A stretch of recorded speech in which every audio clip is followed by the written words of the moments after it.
Kova dėl Europos susigrąžinimo sugrįžo. Pasipriešinimas pagaliau iš tiesų prasidėjo. Jei esi žmogus, kuris labai bijo islamo užvaldymo ir tiki, kad nėra jokios vilties, šis vaizdo įrašas skirtas tau, nes žmonės atkreipia dėmesį ir dalykai keičiasi. Ir tai prasideda Europoje. Visi sakė, kad tai tik laiko klausimas. Sparčiai augantis gimstamumas, masinė migracija, jau vykstantis kultūrinis perėmimas. Vakarai nusileis, Europa nusilenks, o islamas paveldės ateitį. Taip, manau, daugelis iš mūsų jaučiasi būtent taip. Ši istorija griūva, ne lėtai, ne teoriškai. Dabar vyriausybės duomenyse, migracijos dokumentuose, apklausose, pačiose tikėjimo širdyse. Iškilo dvi sienos, viena vakaruose, kita musulmonų pasaulyje. Ir nesustabdomoji jėga ką tik atsitrenkė į abi.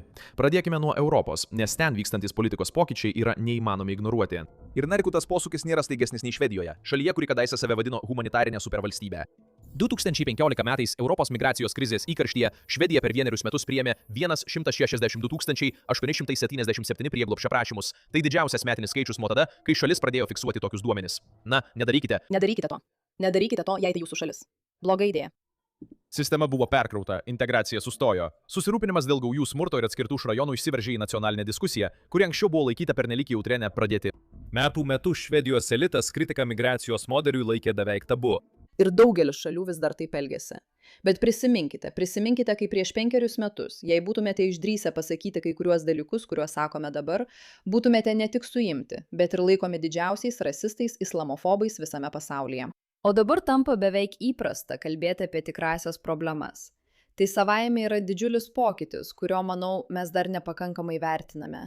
Bet kas kėlė susirūpinimą dėl integracijos, paralelinių bendruomenių ar ilgalaikių socialinės gerovės valstybės išlaidų, rizikavo būti pavadintas ekstremistu.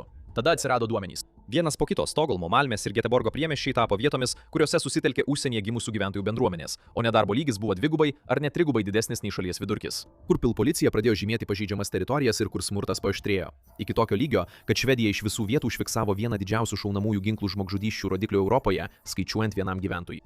Žiūrėkite, jei ketinate priimti trečiojo pasaulio žmonės, turėsite trečiojo pasaulio problemas. Kažkas turėjo pasikeisti. 2020 metais Stidės susitarimas viską pakeitė. Dešiniojo centro koalicija, remiama Švedijos demokratų, tos pačios partijos, kuri 20 metų buvo politiškai neliečiama, susėdo ir priėmė sprendimą, kuris prieš 10 metų būtų buvęs neįsivaizduojamas. Jie sąmoningai sumažins prieglobsčio teisės iki teisės aktuose numatyto minimalaus lygio, kurį leidžia ES ir tarptautinė teisė. Turiu omenyje. Kaip tai gali nebūti tiesiog sveiko proto dalykas, man tai nesuvokiama. Ir atvirai pasakyta, tikslas buvo padaryti Švediją nepatrauklę naujai atvykstantiems. Tai suveikė. 2024 metais preliminarių prieglobsčio prašymų sumažėjo iki 9645, tai yra 23% mažiau nei praėjusiais metais ir žemiausias lygis nuo 1980 vidurio. 2025 metais šis skaičius dar labiau sumažėjo iki 6737. Žiūrėkite, jei nepadarysite savo šalies patrauklios žmonėms, jie tiesiog nenorės čia atvykti. Keista, kad tai nėra savaime suprantama. Visi kalba apie tai, kad reikia šalinti piliečius ir imtis kraštutinių priemonių. Ir tikriausiai to tikrai reikia. Tačiau faktas, kad šie žmonės atvyksta todėl, kad jūsų mokesčių mokėtojų pinigai jiems suteikia patogumų. Reiškia, kad pirmas žingsnis - tiesiog padaryti tai mažiau patogu. Tai paprasta sveika nuovoka. Pažiūrėkite, ką rodo duomenys. Tačiau skaičiai pasako tik pusę istorijos. Teisinė sistema slypinti už jų iš tikrųjų parodo pokytį. 2025 m. kovo mėnesį įsigaliojęs reglamentas panaikino vadinamąją EBO sistemą, pagal kurią prieglobsčio prašytojai galėjo patys pasirinkti apgyvendinimą. Valdžios institucijos teigia, kad tai skatino atskirtų paralelinių visuomenių formavimąsi. Dabar finansinė pagalba suteikiama tik gyvenantiems valstybės valdomose priėmimo centruose. Įvažiavimo draudimas atmetusiems prašymus pratęstas nuo 1 iki 5 metų. Statuso keitimo tvarka, kai atmetę prieglobsčio prašytojai galėjo tyliai pereiti prie darbo leidimų ir vis tiek pasilikti, buvo panaikintas nuo 2025 m. balandžio. Ir pats ryškiausias žingsnis - repatriacijos išmoka. Švedijos vyriausybė pasiūlė padidinti ją iki 350 000 švedijos kronų vienam asmeniui. Tai yra maždaug 38 000 JAV dolerių ir tai įsigalios 2026 metais. Pagal senąją sistemą suaugusiam buvo skiriama tik 10 000 kronų. Tai 35 kartus didesnė suma. Skaičiavimas paprastas. Švedija dabar pasirengusi išrašyti didelės čekius, kad įtikintų migrantus išvykti savanoriškai, užuot kovojusi dėl jų integracijos artimiausius 40 metų.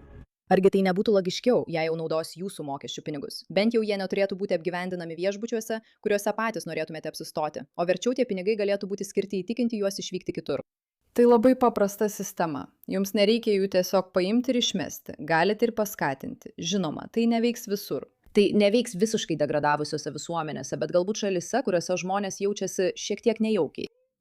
Tai jau nebe. 2015 Švedija, tačiau Švedija tik įžanga, nes Danija nuėjo toliau nei bet kuri kita Europos šalis. Vadovaujant ministrei pirmininkai Mette Frederiksen ir socialdemokratams, Danija priėmė tai, ką pati vyriausybė vadina nulinės pabėgėlių politikos principu. Ir skaičiai patvirtina šiuos žodžius. 2024 metais Danija suteikė prieglobstį tik 864 žmonėms. Tai mažiausias skaičius per daugiau nei 40 metų, išskyrus tik 2020-uosius, kai dėl COVID apribojimų sienos buvo uždarytos.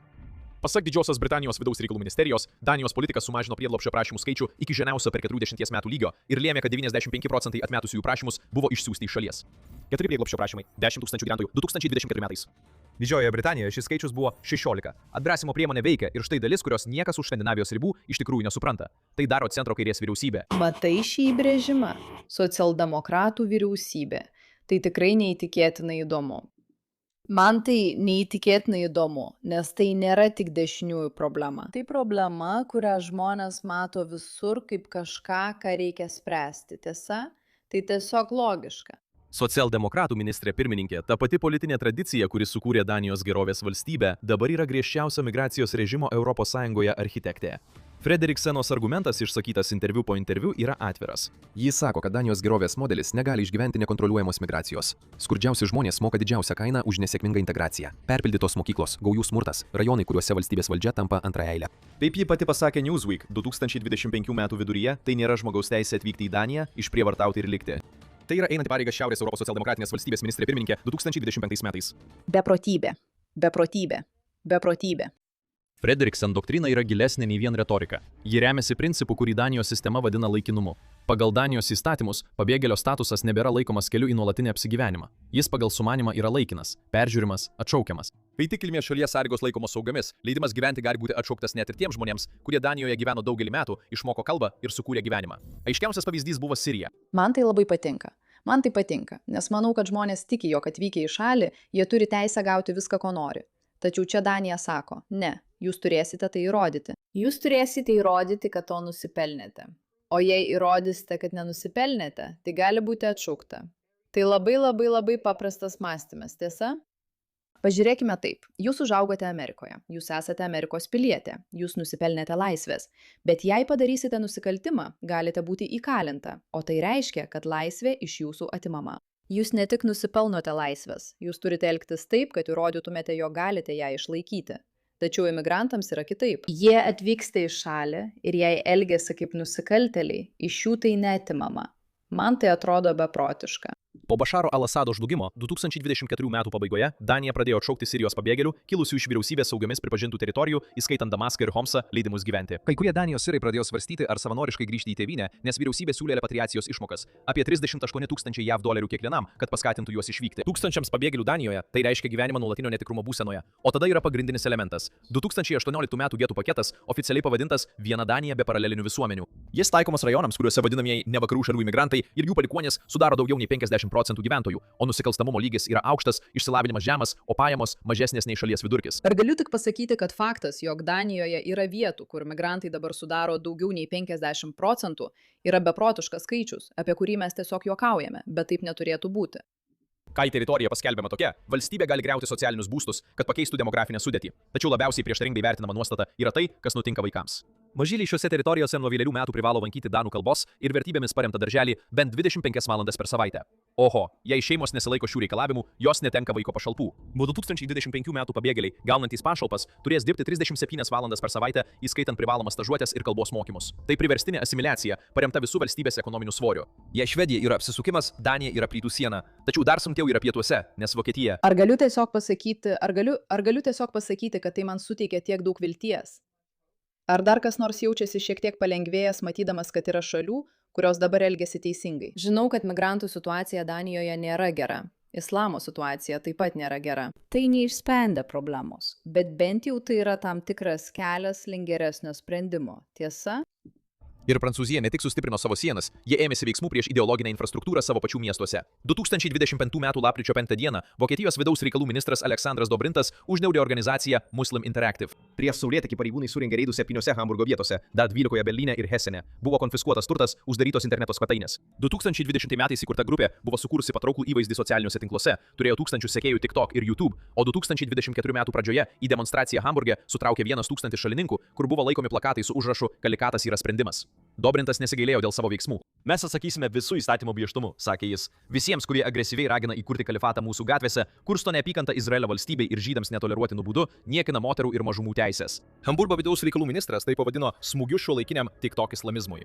Tai įvyko praėjus kiek daugiau nei metams po to, kai ankstesnis Berlyno vidaus reikalų ministras 2024 m. Liepą uždraudė Islamo centrą Hamburge dėl tariamų ryšių su Irano aukščiausiųjų lyderių ir paramos Hezbollah. ICH, kuris valdė vadinamąją mėlynąją mečetę prie išorinio Alsterio ežero krantų, daugelį metų buvo stebimas Vokietijos žvalgybos. Valdžios institucijos konfiskavo įrodymus, kad grupė veikia, jų žodžiais tariant, itin sąmoksliškai, naudodama labdaros organizacijas, kaip priedanga įtakai ir ideologijai skleisti Vokietijos musulmonų bendruomenėse.